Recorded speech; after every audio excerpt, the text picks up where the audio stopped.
The Performance Tour wouldn't be possible without our wonderful sponsors. So I'd like to thank Tricentis and QA Consultants for your support of the performance engineering community. Thank you.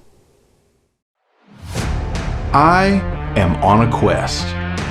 I want to find out how to make software and hardware perform at their peak. I want to know how to make applications faster, better, and more efficient. And while I'm at it, I want to have a little fun. Don't think I can do it? Just watch me. I'm Scott Moore, and this is the Performance Tour.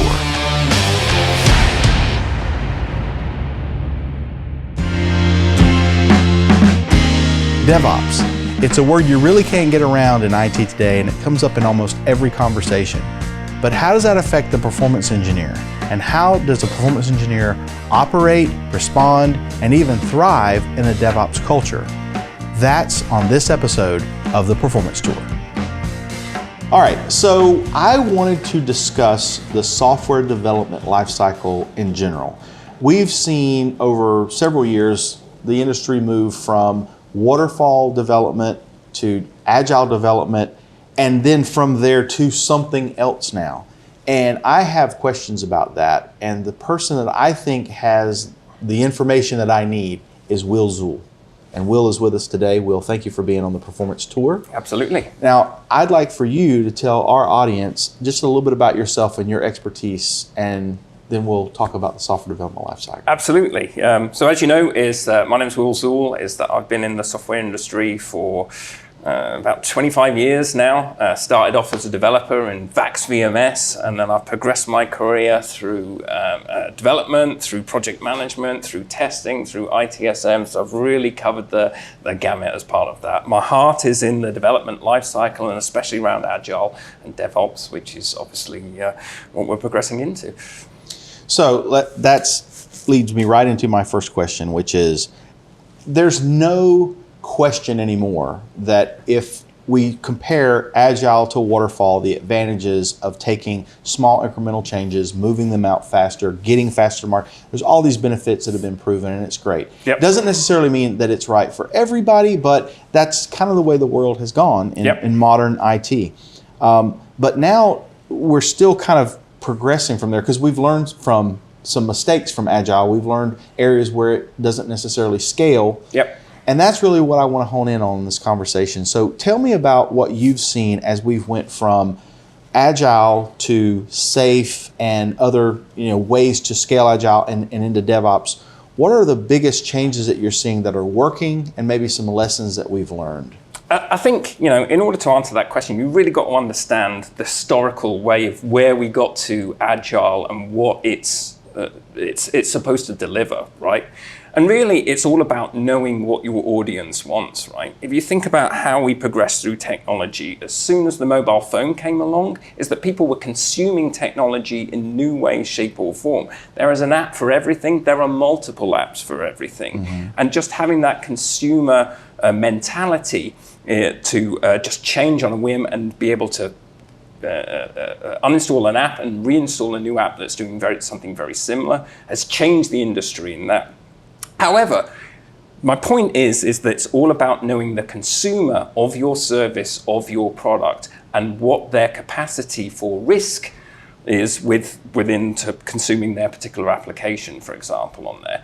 Some traditional applications, some large organizations, banks, financial organizations, is that they want to have less risk as they push out the organization. So maybe they cannot be as flexible with Agile, with constantly pushing changes out, just because their consumers, they cannot maintain that level of change and that acceptance of risk on there. And I think that that's where Agile failed, is that in these huge risk applications on there, banking applications, financial applications, to try and play an Agile methodology to something that's been established for years and years and years is very difficult to do, just because they're so risk averse on there.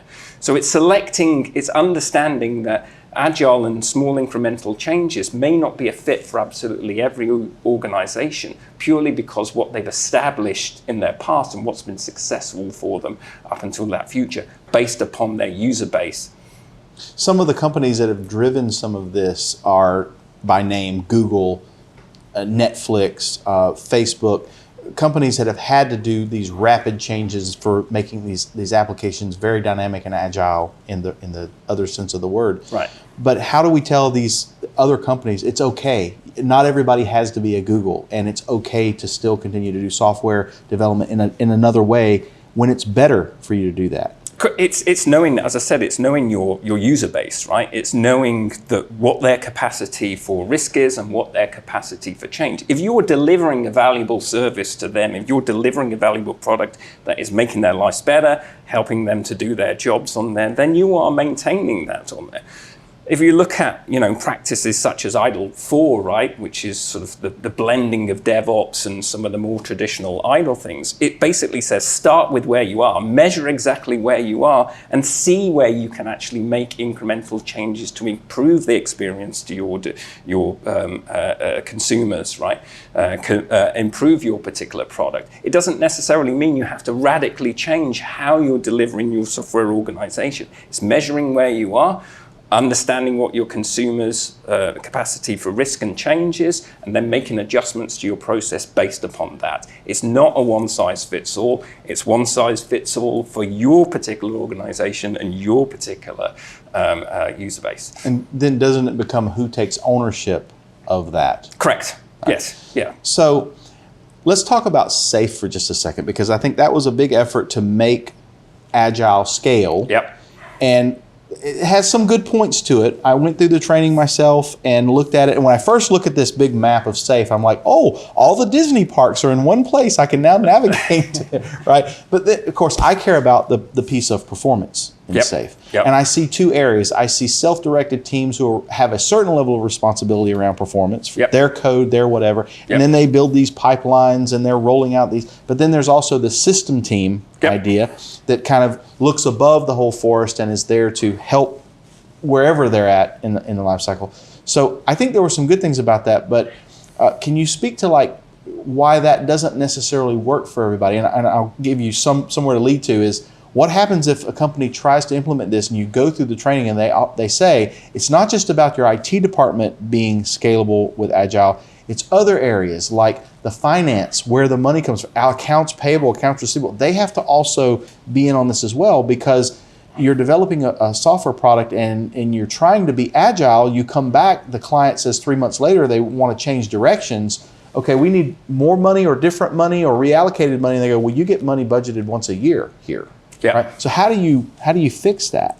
Well, I mean, I think if you look at the essence of SAFe, right, is that they're very prevalent and they mention it and everybody seems to forget about it. It's just a framework, right? It isn't something that is gospel and you have to follow the steps, absolutely everything. You take the essence of this, which is about communication and collaboration as part of that process. And that's what you take the essence of SAFe around. It's all about understanding, why we're doing this change. As a developer back in the past, right, I've been making code changes and developing things. I've got no idea what the bigger picture is, why I'm particularly doing that. I've got some idea in the back of my head, but I'm not having that connection between my end users and how this is benefiting them and how this is bringing them forward on there. So SAFe is all about providing that level of communication and understanding what those users are. So to your point about pivot and changing and how that types of things, if you've got that level of collaboration coming in with your end users,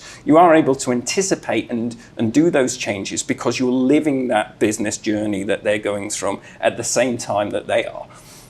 So let's talk about one of those models, the Spotify model, okay, Yep. that you said SAFe was sort of like a suggestion that you take from that. But Yep. to me, Spotify was the perfect poster child for that, because they looked at vanilla Agile, we might call it, with Scrum and the different ceremonies, and they said this doesn't necessarily work for us. Yep. So we're changing the way we do some things here, there, and before long they've come up with their own way that helps them be more efficient. Yep. It helps them work better. But that doesn't necessarily mean that you can take the Spotify model now and then cookie cut that for your. And I see people doing that. Like, well, we're going to have squads now, and we're going to do this. Well, if you adopt the Spotify model, the adoption of the Spotify model is make your own model. Yes, isn't it? Right? Absolutely. Yes. Yeah. So how do we? I don't know. How do we educate companies that there's no secret sauce of a template when it comes to this now? Yep. Right. Yep. Is that just through basic education? Is this something people should be learning in college when they get their CS degree? Or, how do we deal with it? To me, it's knowing your users and knowing your teams, right? Because they're the ones that drive that process. I mean, we often forget about how these impacting users. It never ceased to fascinate me, the difference between living in technology and consuming technology. We're all very used to picking up the phone and cursing and swearing when the performance of your application isn't on there. You hit your banking application and it spins and it spins and it spins. And we all have that capacity on there. However, we don't take that and apply that to our working life and have that level of experience, have that level of empathy for the end users as part of that process. So my point is that they've got to drive that process. They're the ones that are ultimately going to make your product successful on there.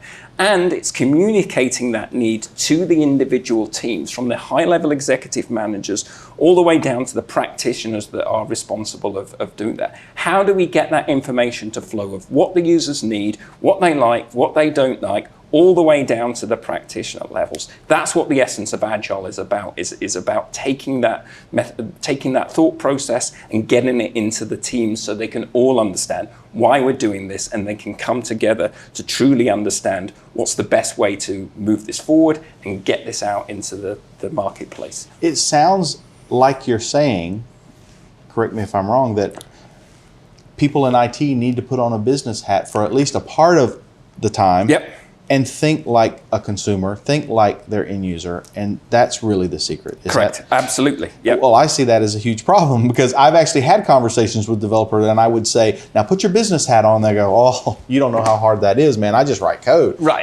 I don't know how. But it's relating it, I think, to your everyday life, right? Is that because Right. we're all end users of technologies, right?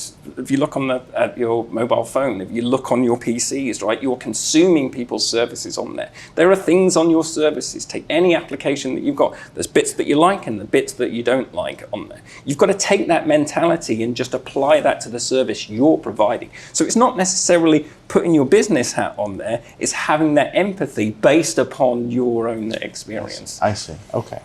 All right. So let's talk about DevOps for a second. Mm-hmm. When we start talking about DevOps and site reliability engineering and that realm, it seems to me that a lot of pressure has been put on the SRE to know a lot about a lot. Yep. Not a little about a lot. But Yep. you have to be a developer. Yep. You also have to be a good tester. You have to know about functional, security, performance, and you have to find problems in production and be able to fix them, even if that means writing some more code and putting a new driver or something somewhere to fix it.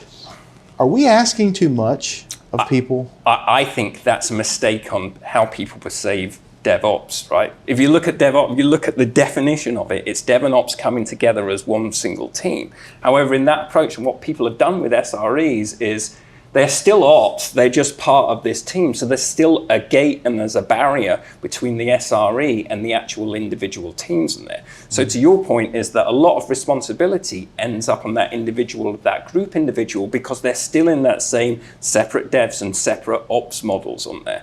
And the thing that has to change is that the service has to consume that process on there. You have to take ownership of that service. You are, as a team, financially responsible for the success of that service. So who takes responsibility, though? The team as a whole. The team as a whole. Exactly. And so you think we are putting a little bit too much pressure on the SRE when there should be shared responsibility amongst that, and then you wouldn't have maybe operating in war rooms 80% of the time as an SRE just fixing problems. Absolutely, right? Because it's taking ownership of your particular problem. At this point, they've got the SREs basically doing triage and doing the diagnosing and saying, okay, it's this particular team to do a development team. If they were actively involved in that triage and took some responsibility for, oh yes, this is part of the database team, this is something that we can do, let's actively work on a way to mitigate that thing. Because it's not only just resolving that particular problem, it's understanding where this problem came in the first place. Was it that we didn't do proper performance testing during that? So let's take that information and mitigate it. So it's actually a benefit for the whole team to get involved on there, because we're actually trying to remediate these problems by making sure that they don't happen in the first place. And that, of course, is the responsibility of the entire development lifecycle. So there is benefit of them getting involved in this process and taking the ownership, because it fixes and it makes life better for everybody. Okay, not to trick you, but dev and ops. Yep. Where did QA go? Where did it go? If I separate dev and ops, I'm missing that. Yep. That area of quality was, and I've been told, okay, it's part of dev now. It's part of that team. Yep. You know the next question I'm going to ask. Do you really think that the developer is going to be as good as a tester when a QA person that has focused on whatever that is, functional performance, can they do that job? Should they do that job?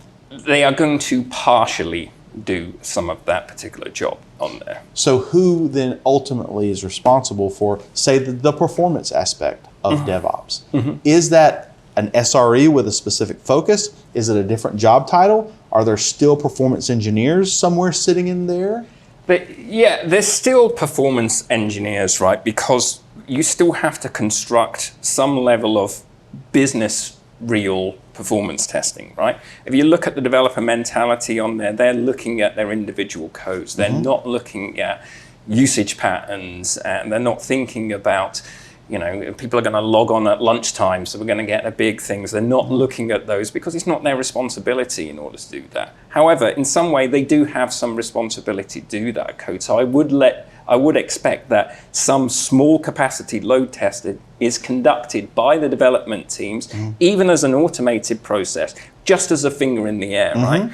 Just to get those easy things out in place. However, as it passes that development stage and it goes more into that system test, that's where I would expect proper performance tests to happen, depending on the type of the application, depending on the type of the change, to actually happen as part of that process. Because ultimately the system test as part of Agile is to validate that the users are getting benefit out of that, and performance is a massive part of that process. So you think that if we just tie the ultimate business goal and business outcome to whatever it is we're trying to do in the life cycle, if we just start with that mentality first, we get a totally better outcome overall. Absolutely. We start with that, and then we'll dive into all the details about what your part to play in that is. How do we get everybody on the same page with that? It's all about the communication that I was having before, right? As part of understanding that, and SAFe talks about this, is that we have goals that we're going to go out as part of that, as part of delivering, you know, a piece of functionality, right? So it's, you know, the PI objectives, it's called within SAFe on there. As part of that, performance metrics should be apparent. In business language, we need to support this because of this is our usage pattern on there. Just having that understanding and the fact that all teams participate in that, that's putting things in the back of people's minds, right? This is the performance we have to meet. This is the requirement that the business is putting on us in order for us to produce applications. Do you think that the pandemic has forced companies to make changes that would fall in line faster, I guess, with getting this aligned with how agile they can be? I mean, is that rush this? I think it shocked a lot of people as to how quickly they were expected to change and how they couldn't, right? That we've all living in this agile world and we've all prepared for this. We've done disaster recovery, and then suddenly this global epidemic comes on board and everybody moves from offices to homework on there. How quickly could you adapt to that? Yeah.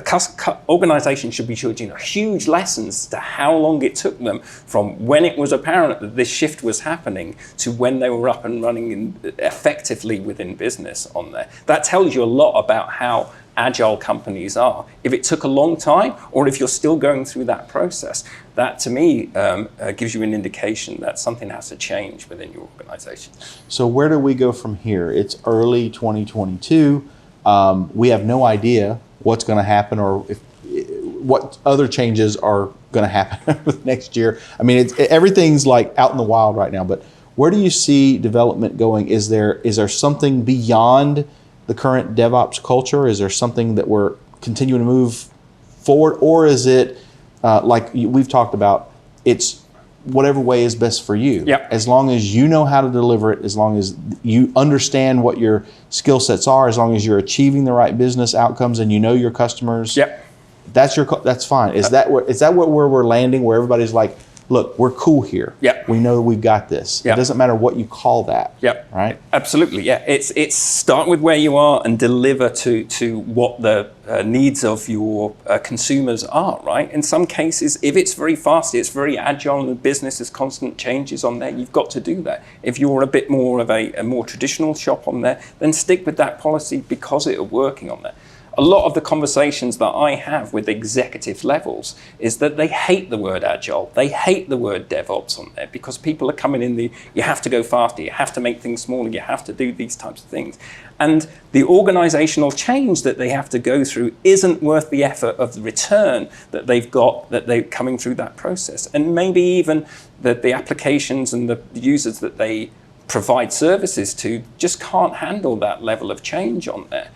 So if you truly answer the question, why do executives hate the agile and the DevOps world? Because they can't do it within their organizations. They've been like this for years. They've been running since the 60s in these processes on there. Organizational change is hard. Yes. So therefore, the returns that you've got is not worth making the investment and change as part of that. You're still providing a service to users. They're still getting benefit on there. Why disrupt that model? Completely agree. Wise words from Will Zuhl. Will, thank you again for being on the Performance Tour. Thank you.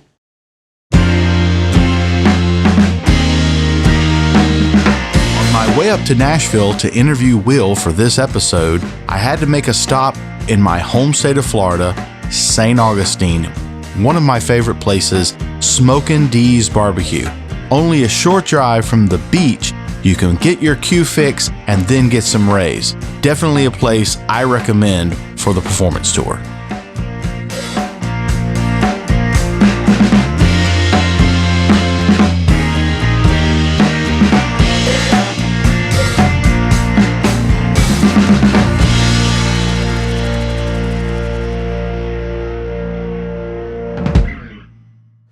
So are you like me and you're trying your best to keep up with all the new terms, and as technology changes so fast, you feel confused? Well, you're not alone. Let me tell you how I feel about it.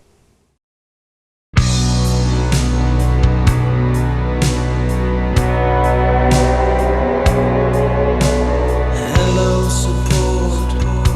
My password doesn't work here. It's not working for me. Is there anyone to help? Come on now, the whole entire website's down.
Are you rolling? Rolling, yeah. Okay. Can you pause it for just a second? Yeah. What